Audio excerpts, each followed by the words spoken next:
We give the floor to President Alejandro Giammattei of Guatemala. Thank you very much. You may take your seats, please. Truth be said, for the government and people of Guatemala, the visit by Madam Vice President of the United States represents the opportunity to be able to work on a joint agenda with lines of action that we have defined, that our work teams have defined prior to this meeting, and which in the end seeks to accomplish prosperity in our country, to ensure that we can create more employment so that we can go and look into the inner cities of our country with a program of rural development where we will have the support of the United States. But in addition to that, we discussed several topics having to do with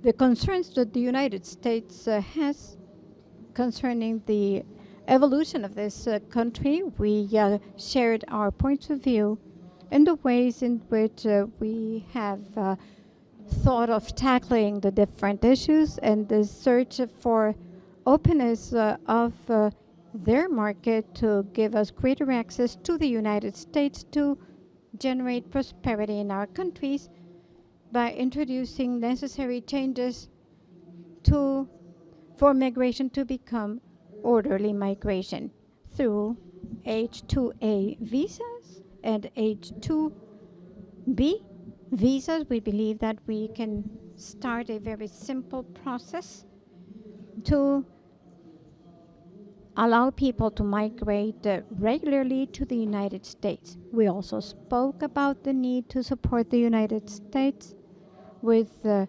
returnee center that will be located in the western part of the country, and for which we will join efforts to implement, and in that manner help to ensure that the flow of persons in the southern border of the United States be controlled.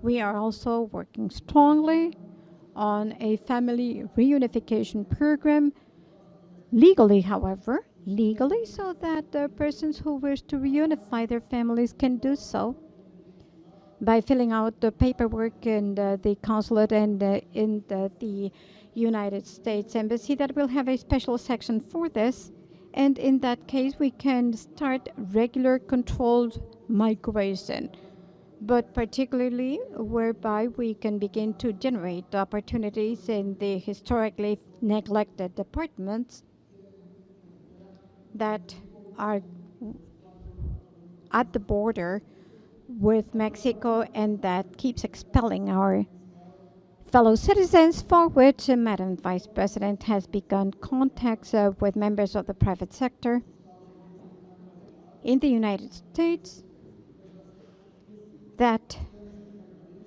through their companies can establish businesses in our country to create more employment and thus stop migration. I just wish to say to you, Madam Vice President, that it was an honor to have you with us today.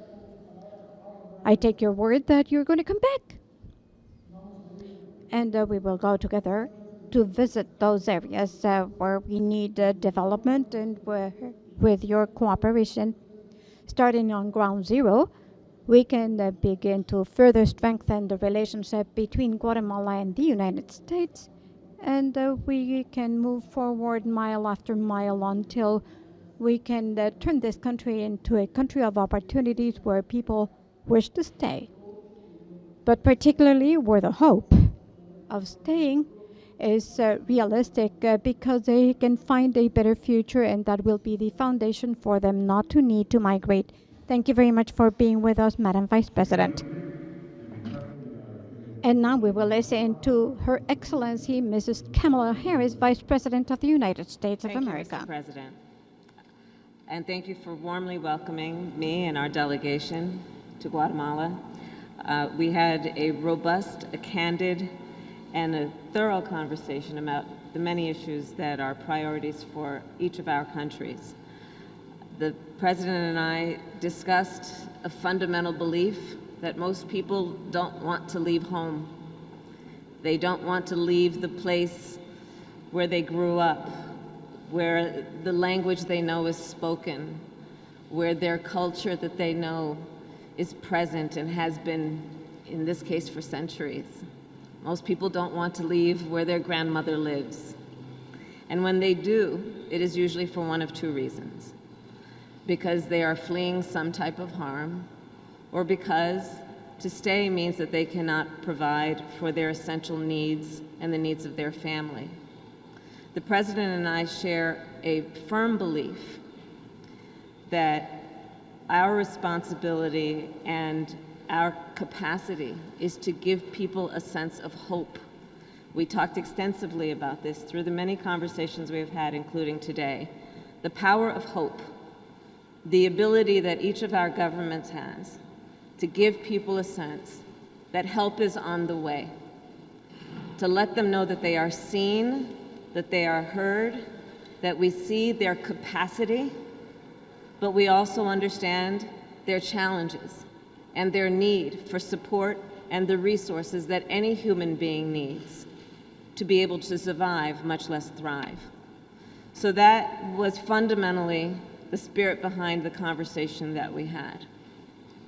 And as I mentioned, Mr. President, I believe that our world is interconnected and interdependent, and certainly the most recent issues that have plagued our globe, including the pandemic, have made that point clear. Our world is interconnected and interdependent, and therefore what happens abroad is of priority to the United States of America. And that is why I am in Guatemala today. And that is why President Joe Biden will travel to Europe later this week. We are renewing our relationships around the globe and our presence around the world. In fact, just last week, I shared with the President that the United States will provide, as a first donation, 500,000 vaccines to Guatemala. Again, understanding the interdependence, the connection between us, and the importance of looking out for and prioritizing the needs of one's neighbor. I am proud to report that the agreements between President Giammattei and I have made today will strengthen the security and the prosperity for both the people of Guatemala and the people of the United States. And before we get to the questions, I just want to highlight several of those agreements. First, on the issue of security, is probably one of the highest priorities for each of our nations. The President and I agreed to continue our work to manage migration at Guatemala's northern and southern borders. We also discussed illicit drugs that are being smuggled and humans who are being trafficked across those borders, undermining the security of both the people of Guatemala and the people of the United States. Our nations have collaborated on these issues, and we will create a smuggling and human trafficking task force, which will work with local law enforcement to stop these crimes. And I have personally worked on these cases in my career, and can say that when we see some of the most vulnerable in our communities being taken advantage of, being sold for profit, being abused, it should be a priority for all of us who care about the human condition and humanity. Second, on economic development, the President and I also discussed the root causes of migration, in particular, the lack of economic opportunity for many people here in Guatemala. The United States recognizes that it is both in our interest and reflective of our values to help create that opportunity and to share in economic prosperity. We will launch a Young Women's Empowerment Initiative to increase education and economic opportunities for girls and women. Understanding here in Guatemala, there is a rich tradition of girls and women being a part of the culture and the economy, with extraordinary skills, and therefore the ability to thrive when seen as someone who can be the source of investment for the economic growth of the entire community. We will also invest in agribusiness and affordable housing and supporting entrepreneurs. President Giammattei has mentioned to me many times today and in previous conversations about his priority around what can happen in terms of the planting of trees and what that can mean in terms of ecology and in our environment. Well, recently, there's been a lot of talk about ecopreneurs, entrepreneurs who are focused on climate, who are focused on what might happen, which is to protect our environment, but also see the capacity for jobs and economic development as a connection with that pursuit. I will also continue to work with CEOs around the world to encourage investment in Guatemala. And Mr. President, I look forward to working with you on that. As I shared with you in Washington, D.C., I recently convened some of our biggest CEOs who have a profound interest for many reasons on supporting the work that happens here and the work that can happen here in Guatemala to again uplift folks who may have been overlooked or neglected, but also uplift the natural capacity and resources of this beautiful country. Which brings me to our third area of discussion and agreement. The President and I discussed the importance of anti-corruption and the importance of an independent judiciary. The United States will create an anti-corruption task force, the first of its kind. Our Justice Department, our Treasury Department, and our State Department will work together to conduct investigations and train local law enforcement to conduct their own. Our task force will support Guatemalan prosecutors, including FICI, and listen, no corruption. Corruption does not know borders, and we want to make sure that this is about transnational crime, and we have to follow the money, and we have to stop it, and that's what we intend to do. I can tell you from my work on this issue years ago, follow the money. The underlying reason for so much of what we are seeing in terms of this level and type of corruption is about profit. It is about profit without concern for the damage it creates to real human life, to families, to children, to communities. And I want to emphasize that the goal of our work is to help Guatemalans find hope at home. At the same time, I want to be clear to folks in this region who are thinking about making that dangerous trek to the United States-Mexico border. Do not come. Do not come. The United States will continue to enforce our laws and secure our border. There are legal methods by which migration can and should occur. But we, as one of our priorities, will discourage illegal migration.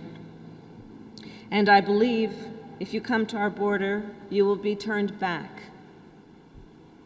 So let's discourage our friends, our neighbors, our family members from embarking on what is otherwise an extremely dangerous journey, where in large part the only people who benefit are coyotes.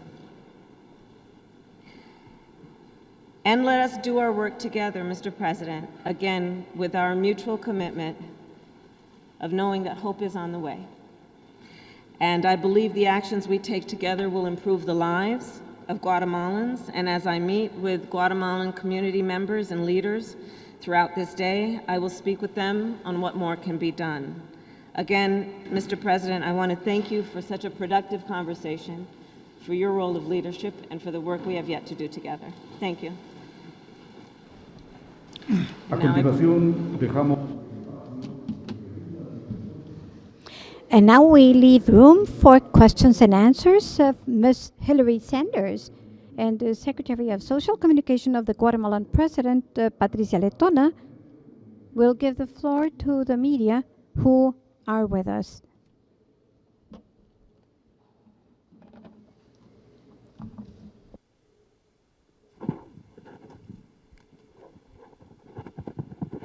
Thank you. Our first question will come from Alex Jaffe from the Associated Press.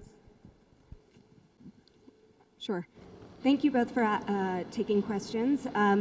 Madam Vice President, you just spoke about this. You've spoken about this in the past, the need to combat corruption to address the root causes of migration. But given President Giammattei's record on the issue, his criticism and objections to and resistance to anti-corruption reformers in the nation, has he given you any commitments that he will not try to interfere in anti-corruption efforts in the nation? And what makes you believe that you can trust him as a partner on that issue? And then President Giammattei, what do you say to critics who say that you are, in fact, part of the problem of corruption in your nation and that you don't take combating it seriously? And then one more, just because we're going to Mexico tomorrow. Madam Vice President, there have been questions about why you and President Biden have yet to visit the border, the U.S. southern border. And I'm wondering if you can answer some of those. Republicans have charged that you're not taking the situation there seriously. So how do you respond to that criticism, and when will that visit come? The President of the United States recently issued a very clear statement about where we as the United States stand on this issue. It was unambiguous that we will look to root out corruption wherever it exists because we know it is not in the best interest of a democracy. The President speaks, the United States President Joe Biden speaks a lot about this, and actually President Giammattei and I spoke about that today. If we are truly to have and fight for democracies, especially in a world where increasingly they are under attack, one essential ingredient of our priorities must be to fight corruption. It erodes the confidence the people have in their government and its leaders. It compromises the ability of any country to maximize its natural resources to help and support its citizenry. On the issue of any corruption, on the issue of Guatemala, that has been one of our highest priorities in terms of the focus that we have placed here after the President asked me to take on this issue of focusing on this region of the world.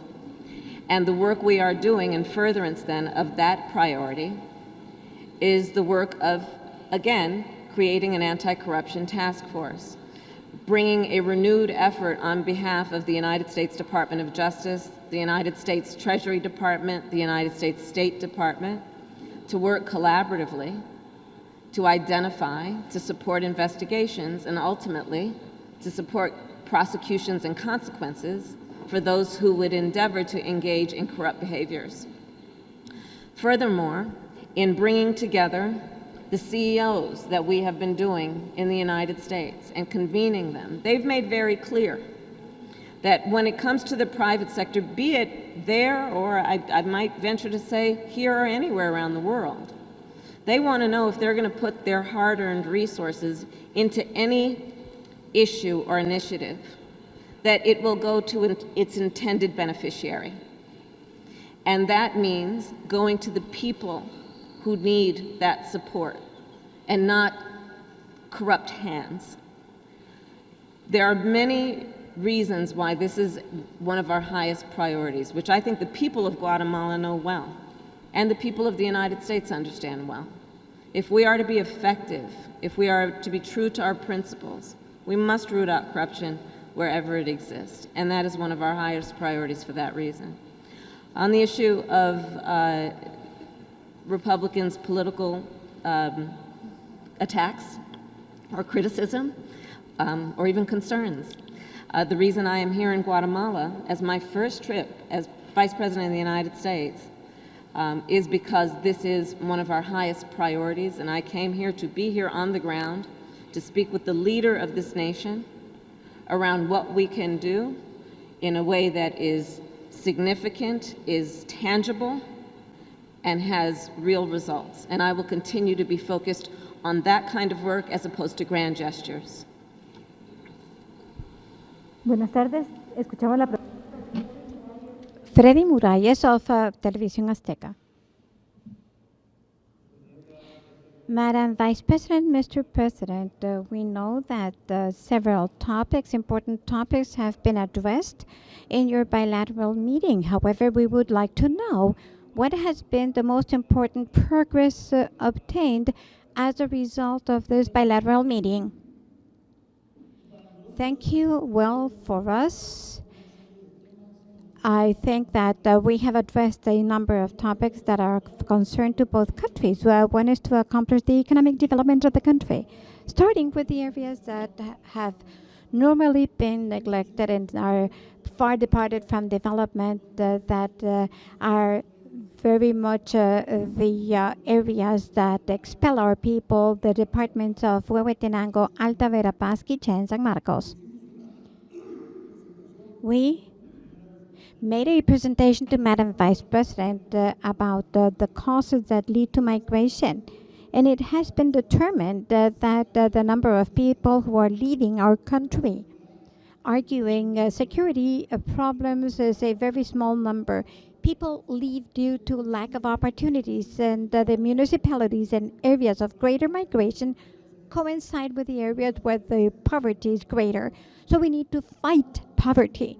We also spoke strongly on how to combat corruption, a topic that is a matter of concern to both governments, something that structurally has been faced with many barriers to control in the country. Our commitment is to improve the capability by providing financial support to the public prosecution, as we have already done, to ensure that we have public prosecution offices in all the departments and all the municipalities of the country. The Attorney General of this country has received these resources, and today we have coverage in all 340 municipalities, which is a first step to ensure that the judicial process is strengthened, and that included identifying the greater needs, and that is why we have prosecution offices in all 340 municipalities.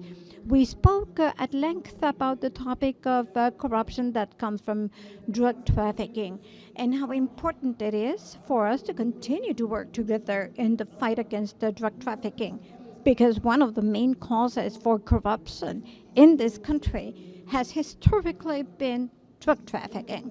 And if we want to view it that way, this corruption has reached many sectors, including society, that many times are the cover for that prevent us from reaching places where an aircraft landed with drugs, and this also responds to the needs of these persons who are protecting drug traffickers, which should not happen, but rather they should have a way to survive, but to have a surplus production that they can sell. Today, what we need to do is fight corruption in every sense, not only in the executive branch, where we already have the presidential office to fight corruption and is independent, but also fight in the entire government apparatus from city halls and up, so that through social control we ensure that the works have cost what they say they have cost, and that the works have been constructed. Actually, we have spoken at large with this with Madam Vice President, and we celebrate that proposal that we made as we were elected in our first visit to Washington, D.C. before President Biden and Madam Harris government took office. We asked the Secretary of Justice of the United States that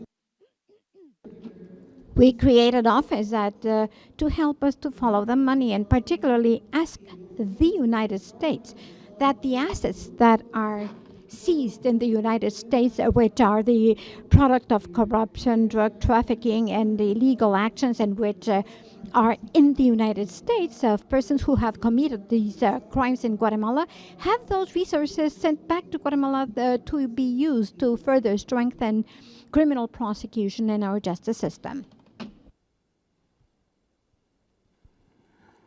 Our next question will come from Ed O'Keefe from CBS. Madam Vice President, good to see you. I know corruption has been a big focus of your work on this issue in recent months. You talked a little bit about it. I'm curious, more specifically, do you consider the governments of El Salvador, Guatemala, Honduras, Mexico, or any other in this region to be corrupt? And you just told people in this region, quote, do not come, do not come. Would it be fair to perceive the Biden administration's work on stemming illegal immigration to be a failure if, because they're so desperate, they still keep coming? And I'm curious, as you stand here in this room, throw one more at you, if you could reflect on the history that you're making today. You're the first American female vice president to represent the country outside the country in a region of the world where there aren't many senior female leaders. Y señor presidente, mi compañera lo preguntó. My colleague asked what you are saying, Que piensen que usted es una parte that del problema de la corrupción. they say that en esta you, región. President of Guatemala, ¿Qué are piensas part of usted? the problem of corruption in this region. What do you think about that, Thank you, Ed. President Giammattei?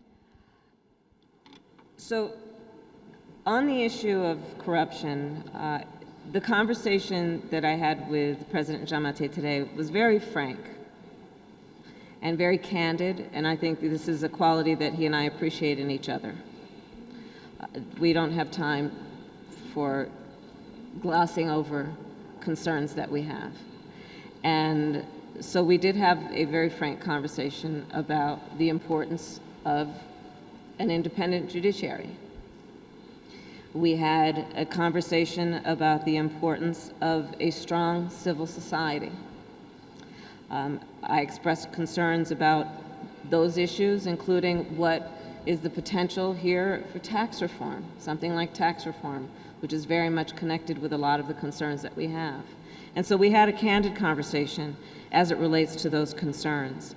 And I do believe that with the work that we are doing, some of it which is new, there have been many attempts at collaboration between the United States and this region of the world over many years, as you know.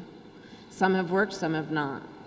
There are aspects of what we are doing now that are new and also are based on this new era. Again, where there's, I think, a greater appreciation for the interdependence and the interconnection. And so we are creating this task force to address corruption. We are working on a task force that is about human smuggling. We are doing the work of requiring certain progress be made if we are going to attract U.S. investment, private investment in this region. And that is also a new approach, a relatively new approach, which is to bring together the private sector, understanding that the United States government cannot alone do the kind of work that we believe we have collectively the capacity to do. So we have good reason to believe that we can have an impact. And in addition, there was a question about what's happening in terms of immigration as a general matter. Ali Mayorkas, who of course is the Secretary of the Department of Homeland Security, is going to be working on, through CBP, a relationship with Guatemalan border authorities on what we have named the Mobile Tactical Interdiction Unit, again focused on what needs to happen to put law enforcement resources as appropriate onto the issue of what is going on in terms of really abusive and criminal behaviors among people who are predatory in nature and are preying on vulnerable people. Your final point, I'm honored to represent my country here in Guatemala. I am honored to be here in a nation that has a history that goes back thousands of years. As I was walking through this building and appreciating the Mayan art that adorns the walls, knowing of the work that women and girls are doing and have yet the capacity to do in Guatemala, and to the extent that I can have any impact based on my gender and the fact that I am the first, I welcome that. I welcome showing anyone, whatever your race or gender, that you may be the first to do anything, make sure you're not the last, and in that way, let's pave a path where we create an opportunity for others to become the first in their family or their community to do those things that perhaps others didn't think they were capable of, but God has given them that capacity to achieve, and with a little help, they will.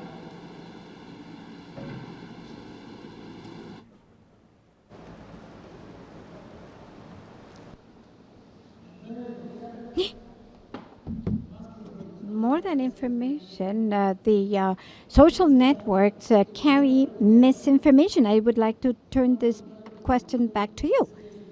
Of how many cases of corruption have I been accused? I can give you the answer to that. 0.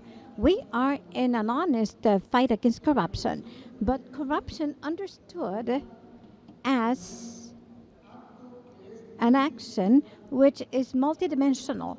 Corruption is not only of politicians, corruption also involves individuals who obtain money from other countries to come do things here, and we do not know who sent it to them and what it is being used for. Corruption is also in those persons who, when they are stopped by a police agent, they offer a bribe. And we have been analyzing ways to face all of this before we came to government, and we are now analyzing it with a presidential commission where there is accountability, where for the first time in the history of this country, in the web pages of the Ministry of Finance, we have pages that outline transparency and where you can see any loan, any kind of money, and its use. We did away with the secret trusts. It had been for years a secret how they were managed. Now all information is public to be able to respond to people who speak without evidence. Well, I would spend my whole day speaking about that, because there are people who make affirmations without evidence, and others that speak negatively without evidence. We know what we're doing, and I believe that having reached the understandings that we reached with Madam Vice President show that we have no interest or desire to hide anything.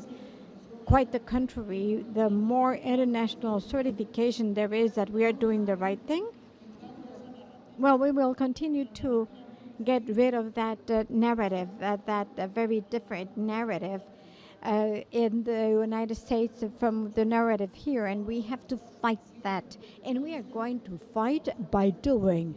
We're not going to say, we're going to do. Building, not building ideological trenches, because hunger has no ideology, because hunger and development needs more than ideology. You need facts. We have told the United States government that the Guatemalan government is not interested in getting one single penny for us, but we are interested in working in public policies that transfer those resources effectively, significantly, and without the cost of an intermediary, to ensure that these funds get to the communities where we can bring about changes in the way of living, in the way of producing, and help them with our own agencies to seek markets to help them move ahead. Regarding the prosecution, which is what your predecessor asked, as I understood it, there's a trend in this country. There is judicial independence. We have not meddled in the way the public ministry and the attorney general manage their business. That is her matter. How the Supreme Court of Justice manages the court system is up to them.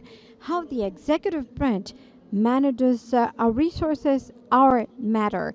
And we are doing that with accountability and by opening our doors to ensure that people can see what we're spending the money on.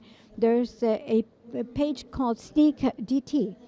Go there and you will find more than 3,500 works that are in construction at this time.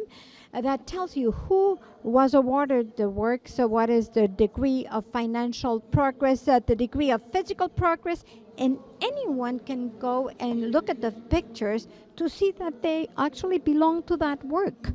And we can, through social audit, get rid of the mindset that politicians have to be corrupt just because they're politicians. It's not necessarily so. And proof of that is that we are working very hard to take cases that we detect in the executive branch to the court system for prosecution. One last question by Juan Pablo Garrido from Noti7. Thank you. Good afternoon. President Giammattei, I would like to know whether in the framework of this bilateral meeting you took advantage of the opportunity to request a TPS from the U.S. and Vice President Harris. I would like to hear what might be the position of your government today. Very well. Regarding the TPS, we reiterated our request to Madam Vice President, particularly in view of the effects of Eta, Iota, and volcano eruptions last year, and we need them to help us to stop deportation for some time. And we asked the U.S. government for a TPS so that we can begin to focus on development, but also by helping migrants in the United States, our migrants in the United States, not only to make money and send it, but also to give them financial literacy so that they can establish and grow companies and enterprises here in Guatemala so that they can come back to this country to create opportunities with what we have learned abroad. Madam? One of the areas of focus for us is the issue of hunger, hurricanes, pandemic, and what these acute factors have caused in terms of the reason for the migration that we are seeing. And when we look at then the capacity that we have to give support for people to be able to stay, we look at, as an example, what I mentioned earlier, the Young Women's Empowerment Initiative. In fact, Samantha Power, who is the new head of USAID, is putting a lot of attention into the capacity we have to support the indigenous community here. It's a big area of focus for me, given the fact, and I talked about this with the president, that we see that there are a lot of people from those regions of Guatemala that are leaving not because they want to, but because they have no resources. So this is the predominant approach that we are taking, which is to look at the root causes and the acute causes and deal with those in a productive way. And many of our initiatives, as I said earlier, are new initiatives. These are efforts that have not been tried in the past, which we believe will be quite productive, again, when we approach it in a collaborative way, not only from the U.S. government's perspective of an all-of-government approach, but bringing in the private sector, bringing in philanthropy, bringing in civil society, both here in Guatemala and around the world, and internationalizing our effort. For example, I have talked with the Prime Minister of Japan, the leader of South Korea, who have all agreed to join us in our focus on Guatemala, and that is the way that we are approaching our work.